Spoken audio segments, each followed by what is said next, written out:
किसान भाइयों नमस्कार, स्वागत है आपका करतार फार्मिंग में। किसान भाइयों, आपकी निश्चित रूप से सोयाबीन की बोनी हो चुकी होगी और जिनकी नहीं हुई वो 15 जुलाई तक सोयाबीन की बोनी कर सकते हैं।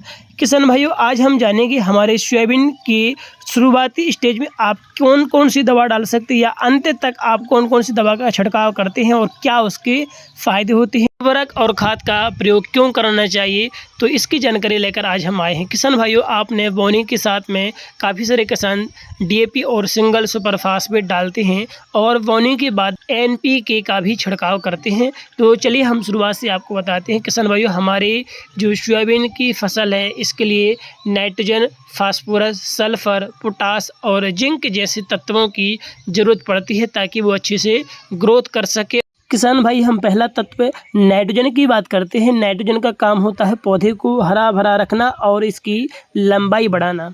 दूसरा तत्व है फास्फोरस। किसान भाइयों, फास्फोरस का काम होता है आपके पौधे को मजबूत करना, आपकी जड़ को मजबूत करना और जड़ की नीचे तक ग्रोथ को बढ़ाना, क्योंकि जब पौधा मजबूत होगा तभी वो अच्छा सीधे से खड़ा रह पाएगा और उसमें ज़्यादा से ज़्यादा मात्रा में फलियाँ लग पाएगी। तो इसलिए किसान साथियों को फास्फोरस का इस्तेमाल भी ज़रूर करना चाहिए और ये फूल पैदा करने में भी काफ़ी ज़्यादा मदद करता है।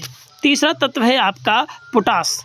किसान भाइयों, पौधे के लिए पोटास सबसे महत्वपूर्ण है क्योंकि यह पौधे की चारों ओर वृद्धि करता है। सर्वांगीण विकास के लिए, वृद्धि के लिए पोटास जरूरी है। जिन किसान भाइयों का सोयाबीन बिर्रा हो गया है, कम मात्रा में उगा है, यदि वो पोटास का इस्तेमाल करते हैं तो आप देख पाओगे कुछ ही समय आपका जो पौधा है काफ़ी ज़्यादा झाड़ बना लेगा। तो उसके लिए पोटास ज़रूरी है। और इसके साथ साथ पोटास का काम होता है जब आपकी फलियाँ लगती है तो फलियों में जो दाना रहेगा उसमें चमक और उसकी जो मोटाई है वो बढ़ जाएगी, दाने का भार बढ़ जाएगा। तो इस सब के लिए जिम्मेदार होता है आपका पोटास।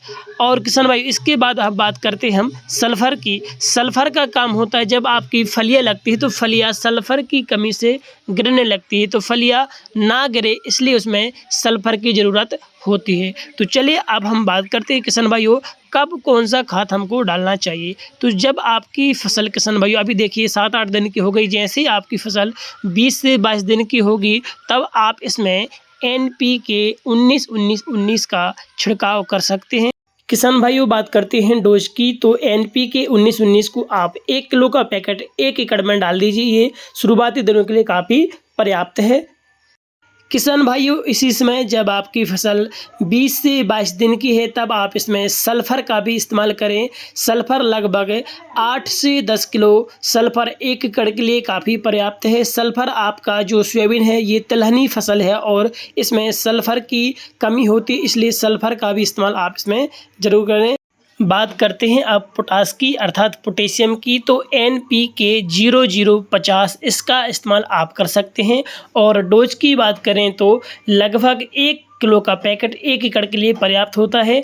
लगभग जब आपकी फसल शुरुआत स्टेज में है या फिर जब इसमें फूल के बाद फलियाँ चालू होती है तब आप इसमें पोटेशियम अर्थात एनपीके 0050 इसका इस्तेमाल कर सकते हैं। किसान भाइयों, एनपीके में एक और खाद है एनपीके 05234, जिसमें फास्फोरस होता है 52% और पोटेशियम होता है 34%। इसका इस्तेमाल भी आप तब कर सकते हैं जब आपकी फसल में फूल लगने वाला है।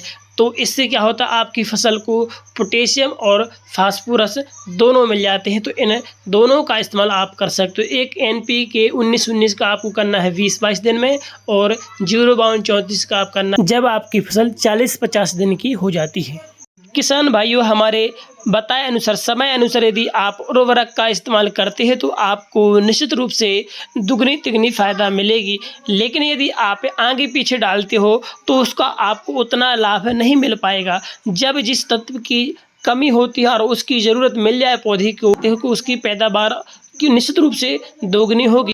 किसान भाइयों, आपने देखा होगा हर किसान खाद का उपयोग करता है, उर्वरक का इस्तेमाल करता है, लेकिन आगे पीछे करने से उसका सही जो इस्तेमाल है वो ना कर पाने की वजह से उसका सही लाभ किसान भाइयों को नहीं मिल पाता है। तो आपको ये वीडियो कैसा लगा कमेंट करके ज़रूर बताएं और अपने दोस्तों और किसान भाइयों तक शेयर ज़रूर कर दें ताकि उनको ये सही जानकारी मिल सके और वो इसका इस्तेमाल कर सकें। और अभी तक आपने हमारे करतार फार्मिंग यूट्यूब चैनल को सब्सक्राइब नहीं किया है तो आप भी कर लीजिए सब्सक्राइब, ताकि आपको इसी प्रकार की अन्य जानकारी मिलती रहे। और कीटनाशक और इसमें कौन सी अच्छी से अच्छी खरपतवार चारा वाली दवा है उसका इस्तेमाल करना है तो उसका वीडियो हम अलग से डालेंगे, तो उसका वीडियो भी आप तक पहुंच जाए इसके लिए ज़रूरी है चैनल का सब्सक्राइब होना। तो आप चैनल को सब्सक्राइब करके रखें और अपने दोस्तों तक शेयर करें ताकि उनको ये जानकारी मिल सकते हैं। आपको मिलते हैं इसी प्रकार के नेक्स्ट वीडियो में। जय हिंद, जय भारत, जय जवान, जय किसान। आपको ये जानकारी कैसे लगे आप कमेंट करना ना भूलें।